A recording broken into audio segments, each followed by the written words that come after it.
El fiscal general de Venezuela, Tarek William Saab, acusó a varios líderes de la oposición venezolana de estar vinculados con el caso de corrupción PDVSA Cripto. Saab señaló a Leopoldo López, Julio Borges, Carlos Ocariz y Carlos Vecchio como presuntos cómplices en el caso. Según Saab, Samark López y Tarek El Aissami, quienes están bajo investigación, proporcionaron información que presuntamente vincula a estos líderes opositores con el caso. El fiscal afirmó que el primero actuó como enlace entre el Aissami y los nuevos vinculados a la trama. Además, señaló que estos políticos estaban al tanto de la operación Gedeón, un plan que, según Saab, tenía como objetivo presuntamente desestabilizar al país. El fiscal criticó a los líderes opositores, acusándolos de conspirar para el robo de activos del Estado y de planear acciones terroristas. Finalmente, Saab indicó que las averiguaciones están en la fase de audiencia preliminar y que todos los implicados serán acusados por los delitos ya anunciados. En total, según la Fiscalía, en este caso de corrupción participaron unas 66 personas. Asimismo, no descartó nuevas detenciones. El dirigente político opositor Leopoldo López aceptó que mantuvo conversaciones con Samark López, socio de Tarek El Aissami, así como otros oficialistas, tras la reciente acusación del Ministerio Público que lo vincula con la trama de corrupción PDVSA Cripto. Sí, yo tuve comunicaciones con muchas personas del régimen y sería interesante que saquen todas las conversaciones, porque hay muchas personas que hoy están alineados en la estructura de poder de la dictadura, que también estuvieron y siguen estando, estoy seguro de eso, interesados en que se produzca el cambio en Venezuela. Nosotros, y yo siempre lo he dicho, hemos estado siempre dispuestos a buscar espacio de conversación con quien sea que permita que se transite, se construya un puente hacia la transición a la democracia en Venezuela. Cada quien es responsable de sus actos, cada quien es responsable ante la justicia de sus actos. Nuestro principal interés ha sido siempre la búsqueda de la transición a la democracia. El caso PDVSA Cripto no tiene nada que ver con la búsqueda de la justicia, sino más bien es un ajuste de cuentas entre bandas de poder de una estructura criminal en donde están en búsqueda del botín. Es evidente que eso es lo que está ocurriendo. No hay ningún cambio significativo. En estos momentos lo que ha sucedido es un cambio de una banda por otra banda. Hoy en día es claro que estas prácticas que señalamos en este trabajo de investigación se siguen utilizando para lo mismo, para evadir sanciones, para robar dinero, para profundizar el saqueo que se ha llevado en Venezuela por parte de la estructura criminal de Maduro.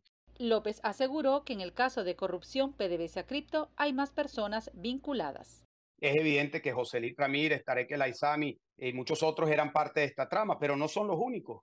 Aquí yo creo que hay que tener dos lecturas a esto. Una, la lectura de qué es lo que ocurrió, cuál es la tecnología que se utilizó, a dónde fue a parar el dinero.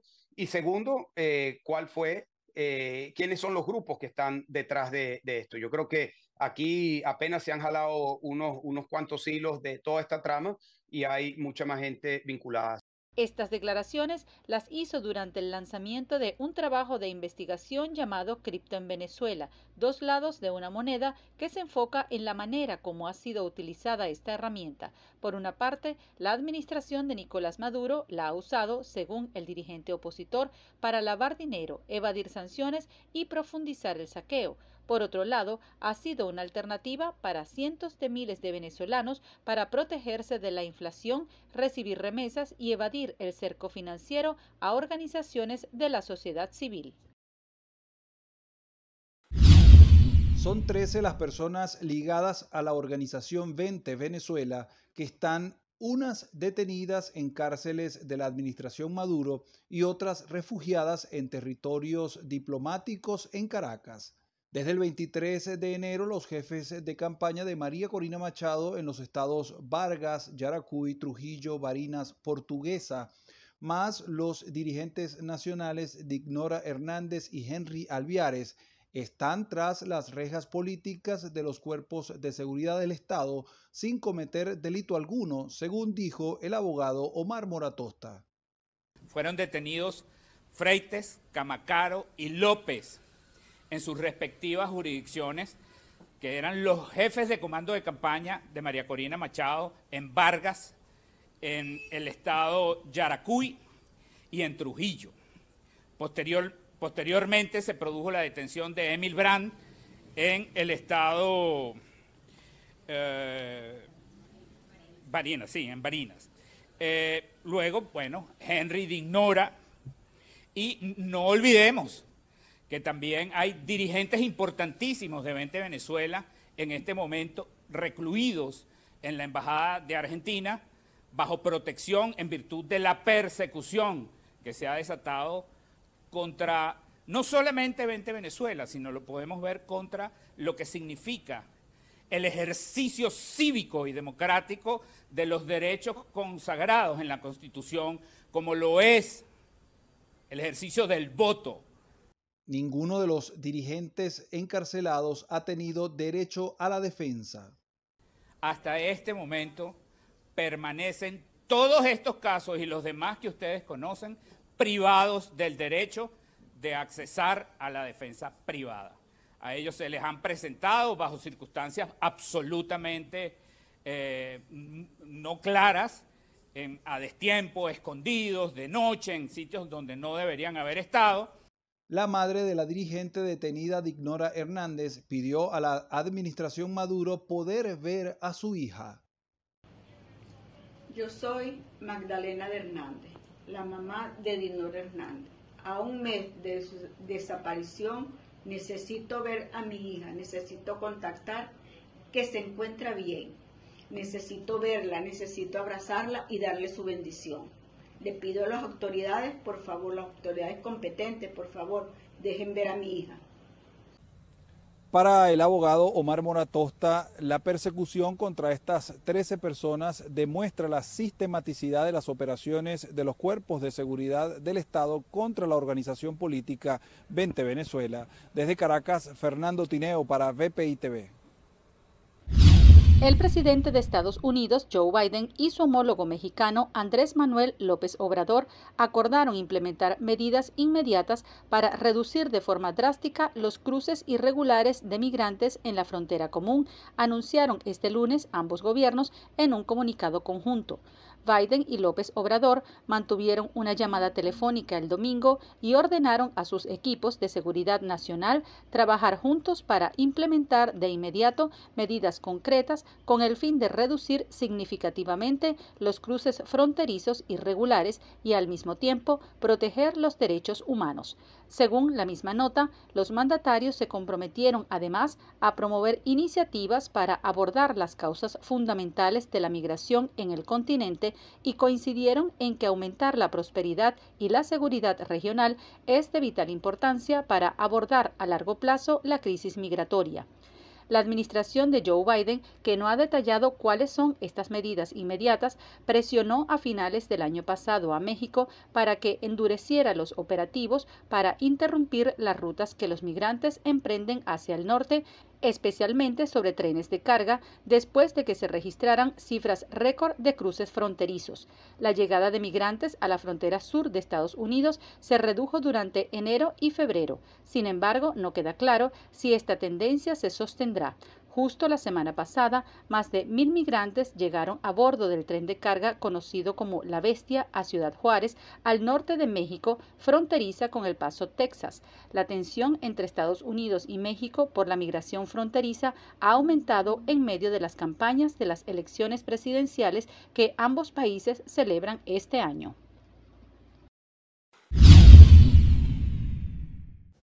El Grupo de Trabajo de la ONU para las Desapariciones Forzadas o Involuntarias advirtió que desde diciembre de 2023 se ha registrado un alarmante aumento en las desapariciones forzadas en Venezuela, en muchos casos sufridas por miembros del principal partido de la oposición y militares, al tiempo que indicó que estas vulneraciones podrían perjudicar el libre voto en las elecciones presidenciales de julio.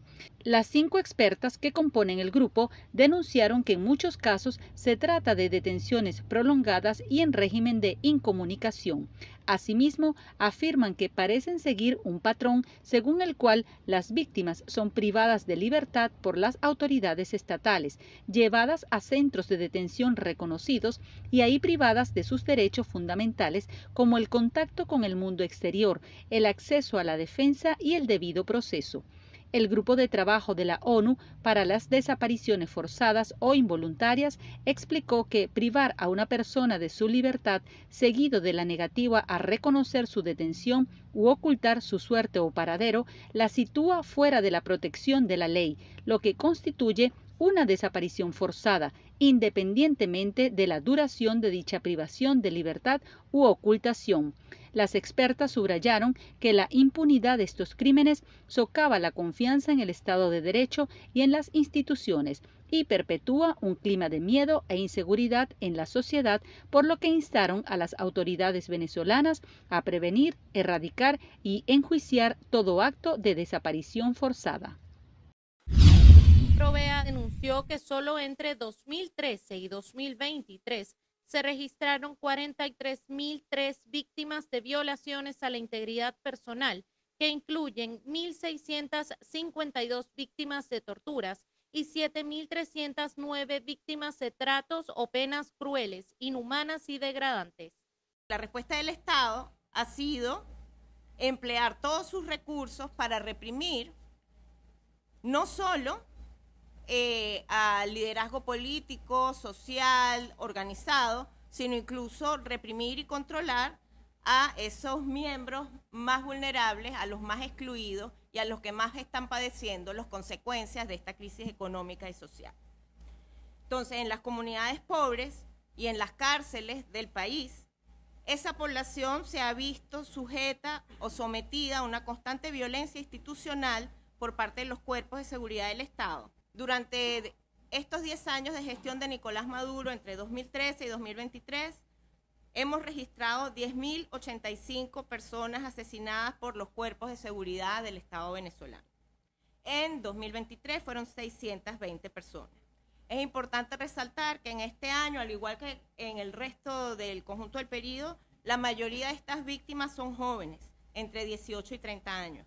El 59% de estas víctimas de 2023 son personas jóvenes, mayoritariamente hombres, de los sectores populares. Y en este mismo año también es la Policía Nacional Bolivariana, el cuerpo de seguridad que es presuntamente responsable de 30% de estas víctimas y siendo así, digamos, el que encabeza la lista de cuerpos de seguridad que comete estos patrones de violación. Durante su informe anual, Provea detalló que solo el 16% de los hogares consume una cantidad suficiente de alimento.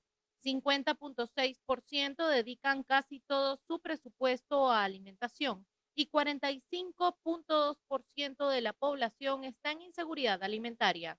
En el contexto de la presentación de nuestro informe anual está que se mantienen los niveles que, digamos, permiten establecer que estamos todavía en una emergencia humanitaria compleja.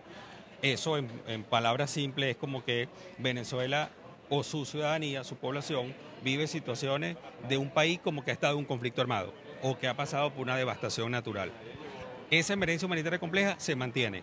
En materia de acceso a servicios básicos, el informe afirma que 69% de la población sufre severas restricciones para el acceso a agua potable. 61.9% enfrenta graves fallas de electricidad y 49.4% tiene escaso acceso a servicios de transporte. En términos prácticos, los 10 años de Nicolás Maduro están soportados, por supuesto, en la cifra y los números del informe. Lo que hace es que hay un requebramiento y un rompimiento del pacto social. Ese pacto social no solamente se expresa en la Constitución, que tenemos aprobada en 1999, además refrendada en el año 2007. Cabe recordar la única derrota electoral que sufrió Hugo Chávez durante su mandato. Es decir, que hay una ratificación de esa Constitución, pero también están los valores culturales. están también los valores de la sociedad, que refiere a la convivencia, que refiere al consenso, que refiere a buscar el entendimiento. Ese pacto social se ha quebrado. Tenemos un modelo económico que no es inclusivo, que es excluyente. Y ese modelo excluyente lo que hace es profundizar la pobreza, amplía la desigualdad y, por supuesto, las condiciones de mejora de vida van retrocediendo. PROVE advierte que además de la pobreza, la impunidad estructural sigue siendo una de las mayores violaciones a los derechos humanos en Venezuela. A esto se le suma el funcionamiento irregular de los órganos de justicia en el país y el acaparamiento a la institucionalidad por parte del Poder Ejecutivo. Desde Caracas, Venezuela, Irene Mejías. Los familiares de los presos políticos reunidos en el Foro Penal venezolano aseguraron que no han sido invitados ni consultados sobre los procesos de negociación y sus allegados. Sobre ese punto no teníamos conocimiento, de hecho nos enteramos hoy que eso estaba pasando. No nos ha contactado nadie para ningún proceso, de ningún tipo. No podemos hablar de qué ente porque no, ni siquiera teníamos conocimiento de eso. Por su parte, el abogado Gonzalo Jimiop aseguró que en estos momentos hay más militares que civiles presos por razones políticas. También se refirió a las constantes violaciones al debido proceso. Al día de hoy tenemos, lo repito, 273 presos por motivos políticos registrados en Venezuela. De estos 20 son mujeres. El número más importante de presos en este momento son presos políticos militares. Hay más presos políticos militares que civiles, pero además de esto hay más personas procesadas que condenadas. Incluso personas procesadas que ya tienen en detención preventiva muchos más de los 3 años que la legislación venezolana pone como límite máximo a la detención preventiva. Cuando no les permite ser defendidos por quienes ellos quieran, sino por quienes el Estado les imponga, les viola el derecho a la defensa. ¿Okay? Pero además hay algo bien significativo, que yo lo he denunciado incluso a través de mis redes sociales. Durante la fase de investigación en cualquier proceso penal, las partes, y cuando hablo de las partes me refiero a el imputado y su defensa, y a la fiscalía y a los tribunales, las partes están obligadas a guardar reserva. Reitero, no lo digo yo, lo dice el Código Orgánico Procesal Penal. Por eso es sumamente irregular que con la finalidad de consolidar una determinada narrativa, con esta intención como de pegar primero para que la narrativa que yo estoy diciendo sea la que se imponga, es sumamente irregular que cualquier órgano del poder público salga mostrando supuestas evidencias que son parte de una investigación que está bajo reserva, y además mostrando supuestas pruebas para tratar de consolidar en el colectivo una visión sobre los hechos. A propósito de estas declaraciones, en el Foro Penal, los familiares de los presos políticos, este martes, el Grupo de Trabajo de Naciones Unidas sobre Desapariciones Forzadas se mostró alarmado por el número elevado de civiles y militares que son detenidos y desaparecidos de manera prolongada. Desde Caracas, Fernando Tineo para VPI TV.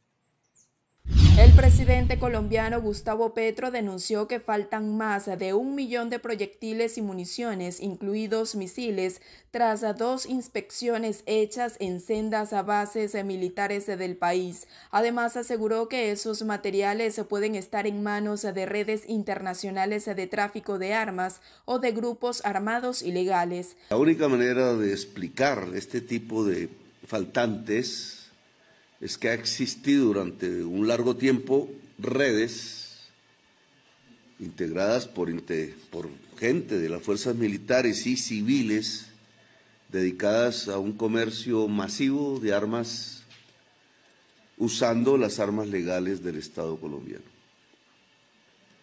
Con destino serían sus demandantes, en mi opinión. Es un hecho grave por la magnitud de los faltantes que aquí he expresado de acuerdo a esta misión. Las inspecciones fueron hechas en el fuerte de Tolemaida, ubicado en el céntrico departamento del Tolima, y en la base de la Brigada 10 del Ejército en el norte del país. El mandatario explicó que las redes que supuestamente se robaron las armas las vendieron a grupos armados en Colombia o posiblemente proveen conflictos extranjeros, y señaló el de Haití por ser el más cercano. Petro indicó que continuarán con las inspecciones y desmantelarán a las bandas detrás de esta red de corrupción.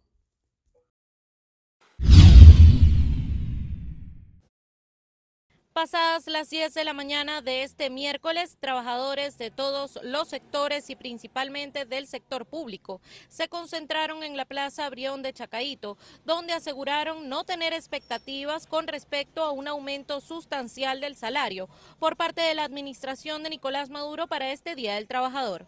Cualquier aumento que den va a ser pírrico, porque dejaron que se perdiera el salario. Entonces, si el gobierno, fíjate, si el gobierno aumenta 300%, de salario mínimo, entonces subimos a 9 dólares. O sea que el tema aquí es reconstruir el salario. El gobierno no es obrero, porque si fuera obrero, los obreros estuviéramos, bueno, comiendo cochinos. En Miraflores, desde el 29 de febrero, hay un informe del Foro de Diálogo Social donde el gobierno nacional tiene varias propuestas de aumento del salario mínimo nacional. Eso es lo que la hace absolutamente distinta, porque esas propuestas se construyeron con la mediación de la OIT. El gobierno tiene que decidir. Tuvo aquí 2 años a la Organización Internacional del Trabajo mediando en ese diálogo para fijar el salario mínimo nacional. No es para discutir varias cosas, es para eso.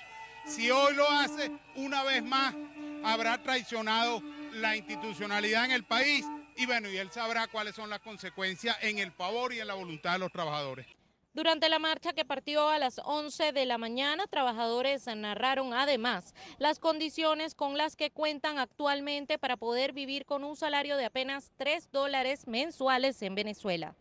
En Venezuela no vivimos, en Venezuela sobrevivimos. Nosotros sobrevivimos gracias a la remesa de los familiares que nos mandan de afuera. Trabajo en el hospital. Trabajo como cuidadora, trabajo como lo que me venga porque no puedo. Yo tengo una hija menor y tengo que mantenerla. ¿Cómo yo hago? ¿Ah? Y el año pasado se me murió mi suegra con toda la necesidad que tuvo ella. Los pacientes con diálisis y cáncer se están muriendo y nadie tiene la data. Nadie saca esa bendita data porque no le conviene a ellos sacar la data de los pacientes muertos y de los niños desnutridos que están en la barriada. No dice esa data tampoco. No sale esa data a reducir. La desnutrición que está en este país es crítica, muy crítica. Todo lo quieren tapar con un bendito bono de salario. Pasadas las 12 del mediodía, los gremios, trabajadores y jubilados reunidos en la Plaza Venezuela decidieron trancar la calle conocida como Paseo Colón en dirección al Parque Los Caobos. Querían caminar en esa dirección hasta que llegó un grupo de motorizados afectos al oficialismo y se terminó la tranquilidad de la jornada de protesta cívica. Los gremios que estaban acá reunidos se han lanzado a la calle y bueno, venía una marcha de motociclistas del oficialismo y se encontraron y se han dado algunos golpes allí. Luego que pasaron los motorizados, que a su paso dejaron algunas personas heridas, quienes estaban en la Plaza Venezuela caminaron hasta las cercanías del Consejo Nacional Electoral que está en esa misma parroquia. Allí un cordón de la Policía Nacional los esperaba para que no pudieran pasar, ya que en el centro de Caracas la administración Maduro también tenía actividades. Lo primero, que esto no se puede estar permitiendo en el país. Todos somos venezolanos y ¿cómo es posible que permitan que bandas armadas golpeen a trabajadores? Eso no puede seguir existiendo en el país. Nosotros los dirigentes lo que queremos es salario digno y lo que venimos a reclamar es un salario digno, derechos políticos, porque el CNE inhabilita, o sea, hace de todo y además nosotros no tenemos que escalar que nos golpeen. Nosotros vamos a seguir en la calle, vamos a seguir protestando como lo hemos hecho siempre. Más de 3.000 protestas, los trabajadores no hemos dejado la calle y responsabilizamos a Nicolás Maduro de lo que pase aquí. Porque hay compañeros golpeados, nos tienen rodeados por algunos lados, pero nosotros vamos a resistir como somos siempre los trabajadores. Más temprano y cuando todo transcurría pacíficamente, las maestras levantaban su voz de protesta. Nuestro contrato ya tiene 4 años vencido, desde el año 2018 se firmó el último contrato que venció en el año 2020 y a partir de ahí hasta aquí 4 años con un contrato que se venció y que solamente se cumplió durante 3 meses con Elías Howard. Hoy estamos una vez más los maestros venezolanos en la calle exigiendo un salario digno. Un salario que esté anclado al artículo 91 de la Constitución y que realmente nos permita tener calidad de vida. Esto es una característica propia del venezolano. El maestro venezolano es así, a pesar de que nosotros estamos pasando las peores calamidades por un gobierno que simplemente no nos brinda, no nos permite tener calidad de vida, por un salario que nos pulverizan completamente. Nosotros seguimos aquí en pie de lucha, alegres, entendiendo la misión que tiene el educador venezolano. Los jubilados no dejaron de asistir a la protesta, dijeron cuánto ganan y cuánto aspiran. Gana la miseria de 130 bolívares, que son $3.45. Y estamos luchando porque hoy se apruebe la única propuesta que hay en el escritorio del presidente de aumentar o poner un salario mínimo de arranque para rescatar el valor del salario y el valor del trabajo de $200. De esta manera concluyó la jornada en conmemoración del Día del Trabajador, en protesta en Plaza Venezuela, luego una escaramuza donde motorizados afectos al oficialismo y gremios que se reunieron en esta localidad caraqueña se vieron envueltos en una pelea que afortunadamente terminó allí y los trabajadores terminaron pacíficamente de protestar este Día del Trabajador. Es la información desde Caracas, Fernando Tineo para BPI TV. En $30 el ingreso mínimo para optimizar lo poco que ingresa y salió bien. Luego lo puse en $70. El 1 de enero lo subí a $100 el ingreso mínimo y salió bien, indexado, controlando la inflación, manteniendo la estabilidad económica, indexado y creciendo paso a paso. Y hoy he decidido subir el ingreso mínimo integral de los trabajadores a $130 el mínimo y que impacte crecientemente en la capacidad de los trabajadores. Indexado quiere decir que este año, de enero a mayo, hemos impactado el 86% el ingreso mínimo integral de los trabajadores. 86%. Paso a paso, poco a poco, vamos lejos y vamos a recuperar los ingresos de los trabajadores, el ingreso del país. Aquí delante de ustedes, el gobierno del cambio, el presidente de la República informa que mañana se romperán las relaciones diplomáticas con el Estado de Israel por tener un gobierno, por tener un presidente genocida. Creo que hoy la humanidad toda en las calles por millones está de acuerdo con nosotros y nosotros con ella. No puede ser, no puede volver, no pueden llegar las épocas del genocidio, del exterminio de un pueblo entero ante nuestros ojos, ante nuestra pasividad. Si muere Palestina, muere la humanidad. Y no la vamos a dejar morir, como no vamos a dejar morir la humanidad. El presidente colombiano ya había amenazado el pasado 15 de octubre con suspender relaciones diplomáticas con el Estado judío. El 26 de marzo último reiteró su amenaza de romper relaciones con Israel si no se llegaba a establecer una tregua que, por primera vez, había exigido el Consejo de Seguridad de la ONU para la guerra de Gaza. La guerra en Gaza ya ha causado la muerte de más de 34.500 palestinos y Petro ha sido un crítico de Israel por los bombardeos en la franja, que ha comparado numerosas veces con los ataques de los nazis en la Segunda Guerra Mundial.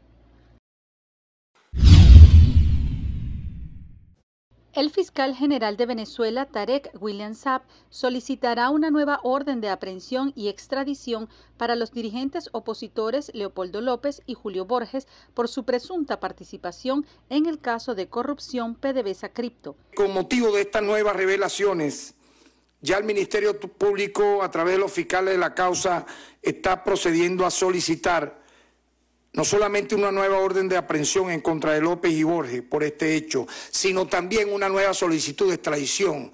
¿Qué van a decir? ¿Que ahora son perseguidos políticos cuando están dentro de la trama de corrupción de PDVSA Cripto? Señalado por uno de los actores principalísimos, porque era un operador financiero como es Samar López. Según Samar López, en un video mostrado por el Ministerio Público, Leopoldo López utilizó a un contratista como una especie de lobista en Venezuela con el objetivo, a su juicio, de regresar a la política en el país de cara a las próximas elecciones presidenciales. Además, Saab indicó que en los audios queda claro que el expresidente de PDVSA, Tarek El Aissami, negociaba con los dirigentes opositores acusados, usando a Samar como intermediario, desde el año 2018 hasta los primeros meses de 2022. La Intergremial de Trabajadores pertenecientes a la Universidad Central de Venezuela rechazaron el aumento de $30 por concepto de bono de guerra decretado por la administración de Nicolás Maduro este miércoles. Hay una política de liquidar el salario, pero la liquidación del salario tiene unas consecuencias drásticas que van contra el mismo gobierno. El gobierno está buscando paralizar el país, la educación. Al gobierno le conviene paralizar la educación porque el que no piensa no protesta. Entonces, eso es una gran consecuencia. Pero más allá de eso, la consecuencia es que si un trabajador no tiene suficiente dinero, no puede mantener a la familia, no puede mantener el núcleo familiar, no tenemos vivienda, no tenemos HCM. Eso es lo que tenemos, HCM es mentira. No tenemos calidad de vida, absolutamente nada. Sindicatos además manifestaron que esta es una nueva violación a los acuerdos alcanzados durante el diálogo tripartito entre la administración de Nicolás Maduro, empresarios y trabajadores, junto a la Organización Internacional del Trabajo. Lo de ayer fue un triste reality show donde se nos quiso a nosotros y a los trabajadores en el país vender la idea de que íbamos a tener turismo y el presidente señalaba, bueno, como yo lo hacía con cajas de ahorro, iba para Mochima.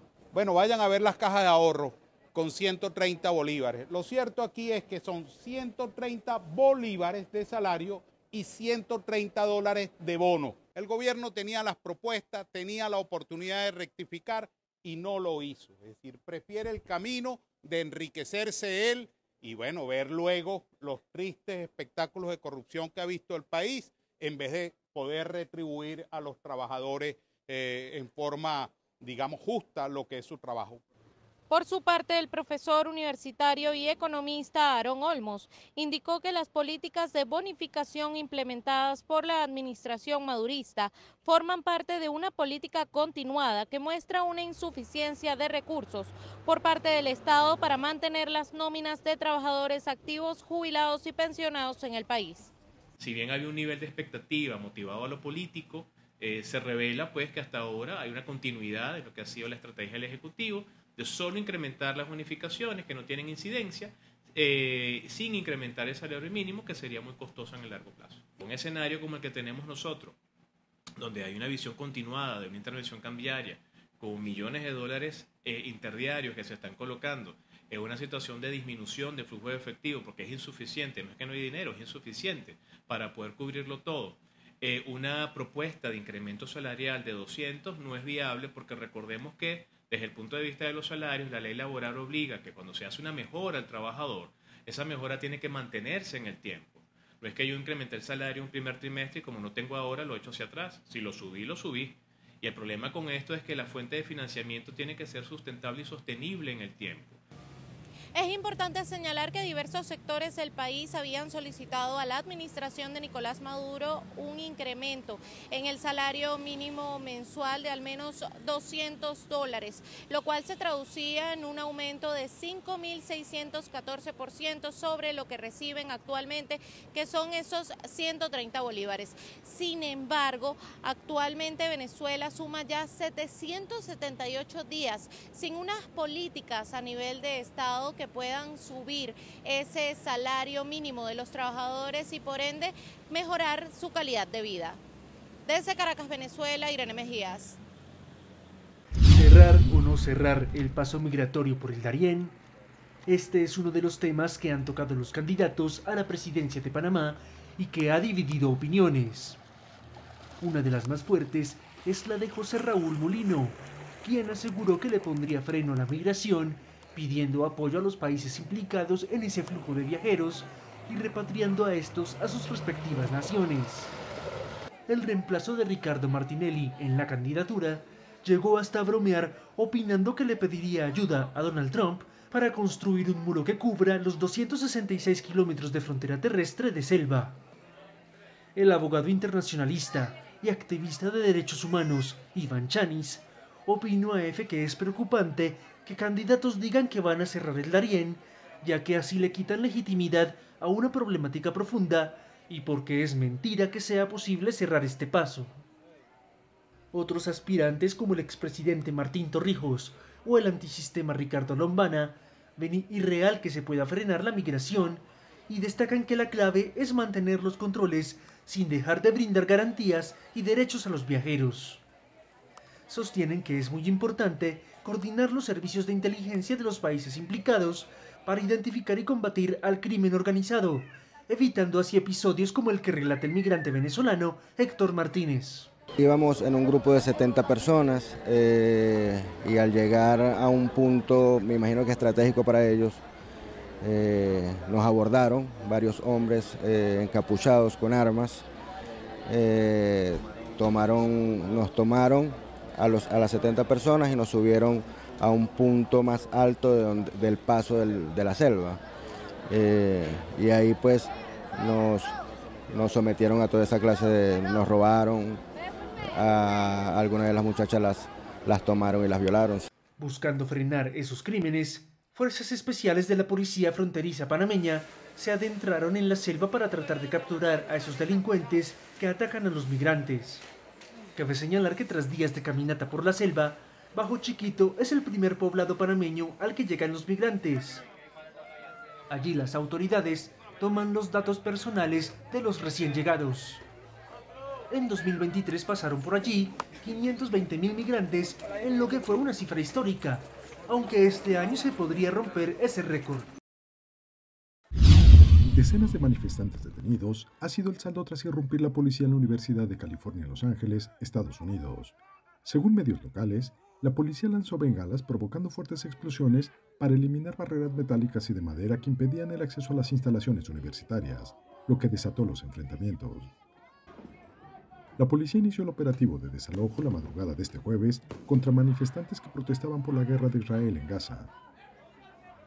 Con equipos antidisturbios, cascos, máscaras antigas, bridas y preparados con sus porras, los antidisturbios ingresaron al campus universitario para desmantelar el campamento pro-palestino que mantenían en el lugar. Algunos de los manifestantes se arrodillaron en el suelo con los brazos atados a la espalda, mientras los agentes los detenían y continuaban sacando a más personas fuera del campamento, según medios locales. Los detenidos fueron trasladados en autobuses que fueron dispuestos cerca del campus universitario californiano. La actuación de la policía en Los Ángeles se suma a los incidentes similares que durante los últimos días han tenido lugar en decenas de universidades en todo Estados Unidos, los más graves ocurridos en Columbia, Nueva York y en Wisconsin. El testimonio de 4 sobrevivientes de las torturas que se viven en las cárceles de Venezuela fue escuchado en este salón, en el Salón de las Américas de la Organización de Estados Americanos. Aquí también rindieron testimonio los familiares de 2 asesinados por parte del régimen de Nicolás Maduro y se escuchó también la versión de un abogado que activamente va contabilizando al menos 20 personas en la actualidad que se han visto detenidas de manera arbitraria por participar en actividades políticas. Un panel de expertos está siguiendo en detalle cada una de estas evidencias y las mandarán a la Corte Penal Internacional. Escuchemos algunos extractos de lo que se vivió hoy aquí en la capital de Estados Unidos.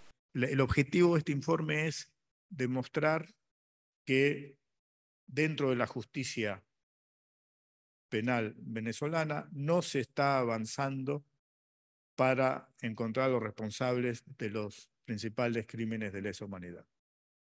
Por lo tanto, si no se está avanzando dentro de Venezuela, solamente queda a la Corte Penal Internacional tratar de intervenir.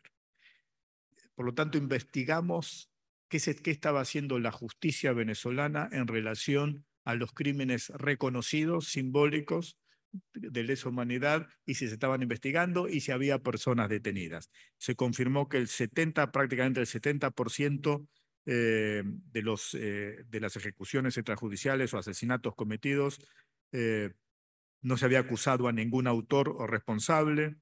Asimismo, se observó que a pesar de que se habrían reportado al menos 1.500 casos de tortura desde el 2014 identificados, no se habían tomado ninguna medida investigada en el 83% de los casos. Y también algo que es fundamental en este momento, el panel denuncia en este informe, lo plantea, la continua persecución a los líderes políticos de oposición, que si bien existió siempre en las últimas 2 décadas, actualmente se ha agravado presumiblemente debido a la cercanía con el proceso electoral. En mi país, le dije a la juez, lo único que existe es la tortura. Y si no me cree, véame a la cara. Y la juez me vio. Pero eso igual no sirvió de mucho. Y yo creo que si ella hubiese querido hacer algo, tampoco podía hacerlo. Porque es una orden de arriba, esto es sistemático.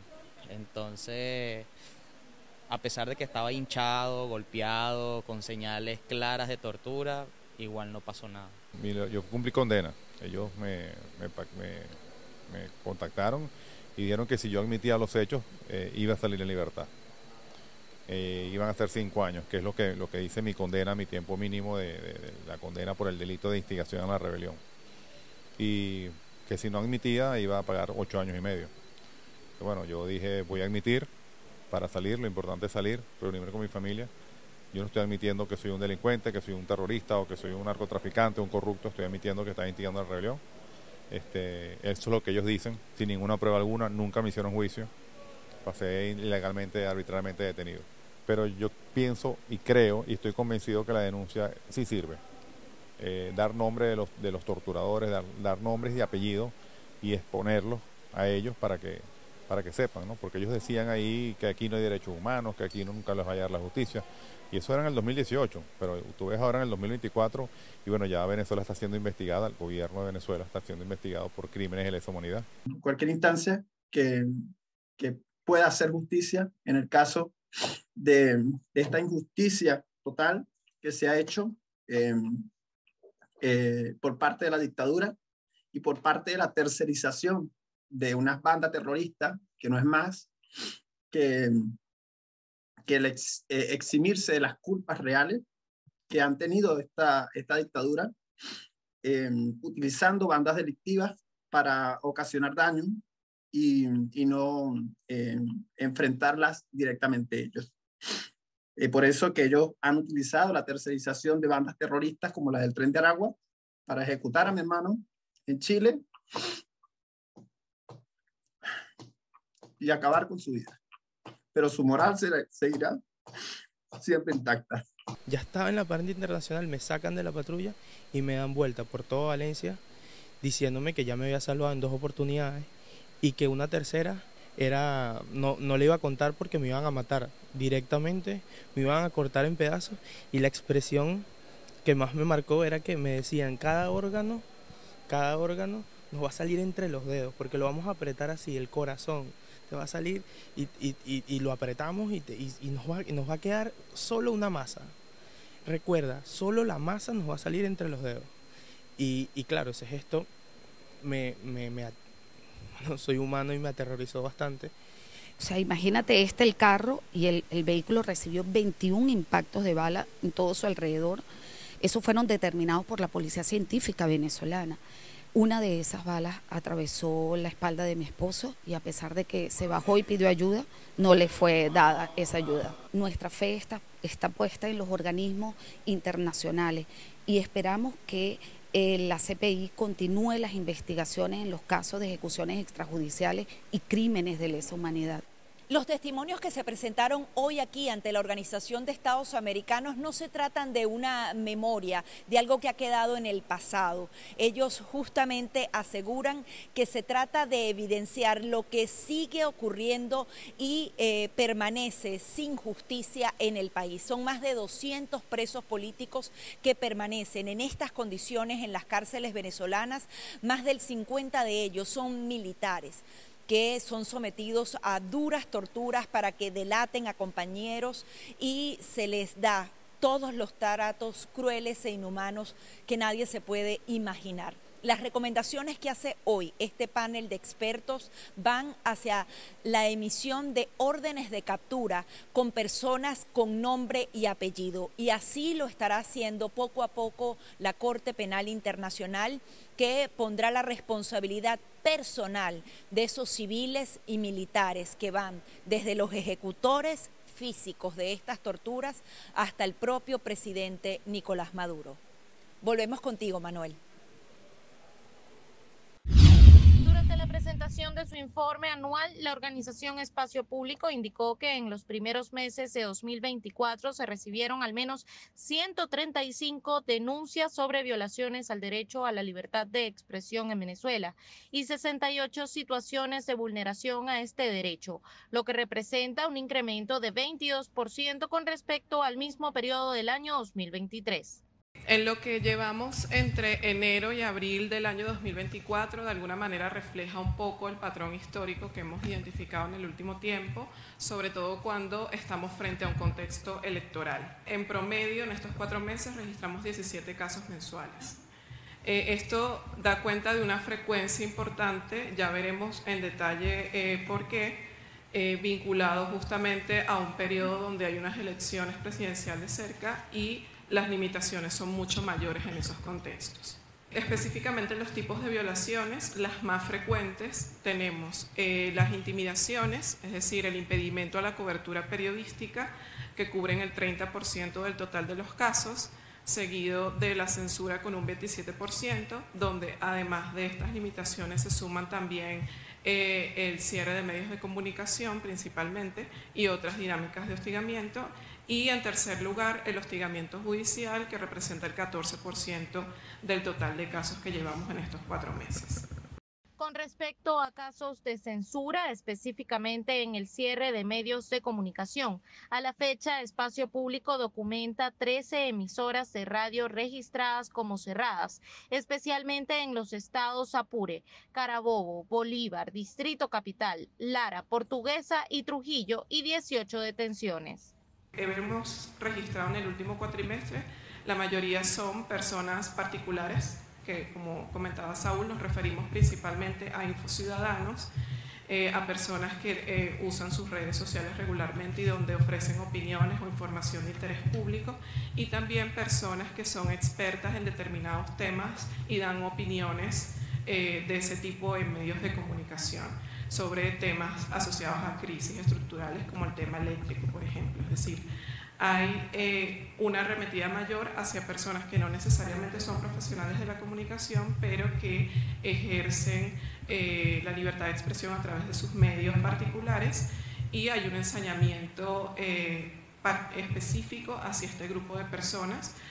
Entre los casos de detenciones, la mayoría han sido contra infociudadanos o particulares, especialmente por opiniones en redes sociales o espacios digitales, representando un 44% de los casos. A 9 de ellos se les ha aplicado la llamada ley contra el odio.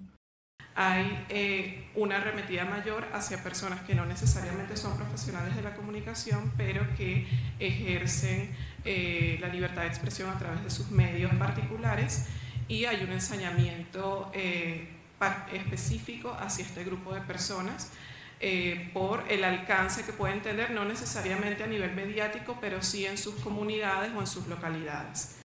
En cuanto a los datos de 2023, Espacio Público registró 384 denuncias de violaciones a la libertad de expresión en el país, con un total de 28 detenciones, 16 de estas contra particulares, 10 contra trabajadores públicos y 2 periodistas.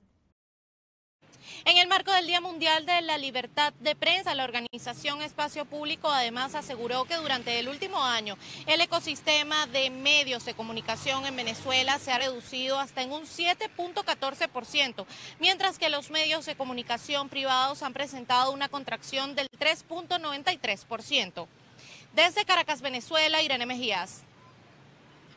Las recientes inundaciones en el sur de Brasil han causado un impacto devastador con al menos 37 fallecidos en el estado de Río Grande do Sul, según las autoridades. Además, hay 74 personas desaparecidas, 74 heridas y miles desplazadas tanto en refugios públicos como en casas de familiares o amigos. Este desastre ha afectado a la mitad de los municipios del estado, incluida la capital regional, Porto Alegre, donde el centro histórico está bajo el agua debido al desbordamiento del río Guaíba, alcanzando niveles récords en 8 décadas. Cerca de 200 calles de la ciudad y una decena de centros de salud han tenido que ser cerrados y el ayuntamiento ha bloqueado todos los accesos al centro histórico. De hecho, los puentes que cruzan el río en dirección a esta ciudad de 1,3 millones de habitantes también han sido cerrados al tráfico, excepto para ambulancias y vehículos de rescate. Actualmente, las Fuerzas Armadas han desplegado 900 militares y 9 aeronaves para ayudar en las labores de rescate.